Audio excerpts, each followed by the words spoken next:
In 2026, the average American will retire with over $1.2 million in savings. But how much of that will actually be taxed? The answer depends on whether you're using a Roth IRA or a 401k.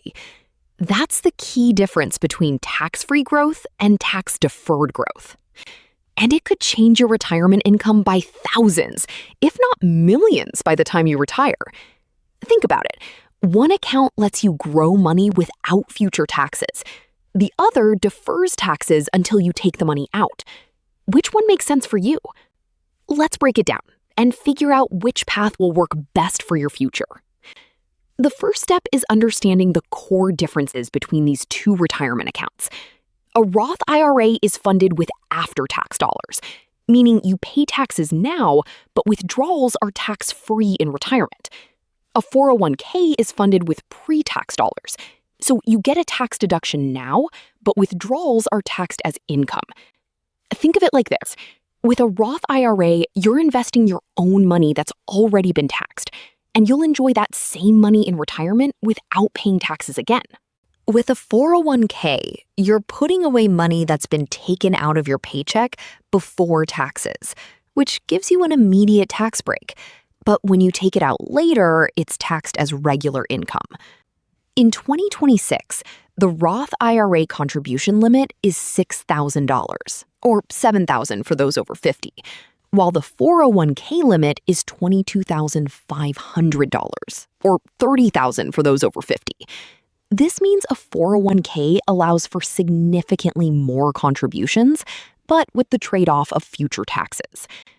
The key is to understand which account aligns with your long-term financial goals and tax situation. If you're in a higher tax bracket now and expect to be in one later, a Roth IRA could save you money in the long run. But if you're in a lower bracket now and think you'll be in one later, a 401k might be better. It's all about matching your current and future tax situation with the right account. In 2026, the top marginal tax rate for single filers is 37%, and for married filers, it's 39.6%. If you expect to be in a higher tax bracket in retirement, a Roth IRA could save you thousands in taxes. Let's say you're currently in the 37% bracket and anticipate staying there or even moving up in retirement. By contributing to a Roth IRA now, you're paying taxes on that income up front, but your future withdrawals will be tax-free. That's a big difference. On the flip side, a 401k is funded with pre-tax dollars, so you get an immediate tax break, but when you withdraw, it's taxed as ordinary income.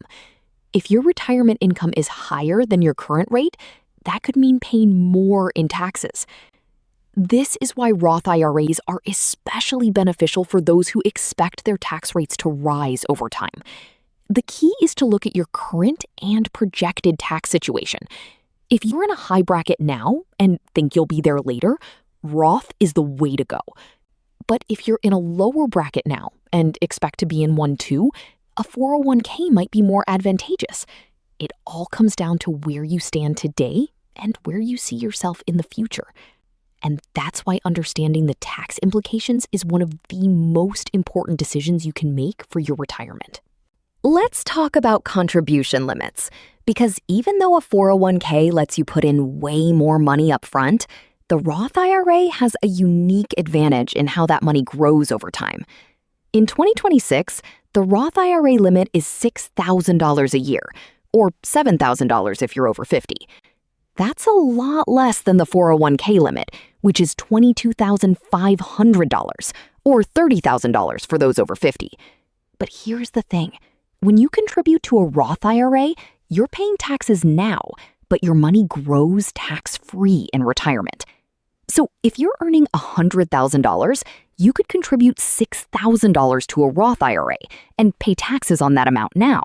But in retirement, that same $6,000, now potentially worth tens of thousands, would come out tax-free. On the flip side, a 401k lets you contribute more upfront, and you get an immediate tax break. But when you take money out in retirement, it's taxed as income. So if you're in a high tax bracket now, you might end up paying more in the long run. The key is to balance what you can contribute today with how much you'll need later. It's not just about how much you can put in, but how that money grows over time, and which account gives you the most flexibility when you need it most. One of the biggest hurdles for Roth IRA contributions is the income limit. In 2026, the phase-out range for Roth IRA contributions is $153,000 for single filers and $242,000 for married filers. If you're above these thresholds, you may not be eligible to contribute to a Roth IRA at all. This is a major limitation, especially for high earners who might otherwise benefit the most from the tax-free growth. For example, someone earning $200,000 might not be able to contribute to a Roth IRA, but they could still contribute to a 401k and potentially get an employer match. That match is essentially free money, so it's a valuable tool. However, the trade-off is that future withdrawals from a 401k will be taxed as income, which could be at a higher rate. This highlights the importance of understanding your income level and how it affects your retirement account options. If you're in a higher tax bracket now and expect to be in one later, a Roth IRA could still be a great choice, even if you're over the income limit. You might still be able to convert a traditional IRA to a Roth IRA, which we'll talk about in the next section. So don't let the income limit discourage you. There are still ways to take advantage of tax-free growth, even if you can't contribute directly to a Roth IRA. Wait, really? The investment options available in each account can have a big impact on your returns. A Roth IRA typically offers a wide range of investment options, including stocks, bonds, ETFs, and mutual funds, giving you more control over your portfolio. In contrast, a 401k usually has a limited selection of mutual funds and target date funds, which may not be as diversified or flexible.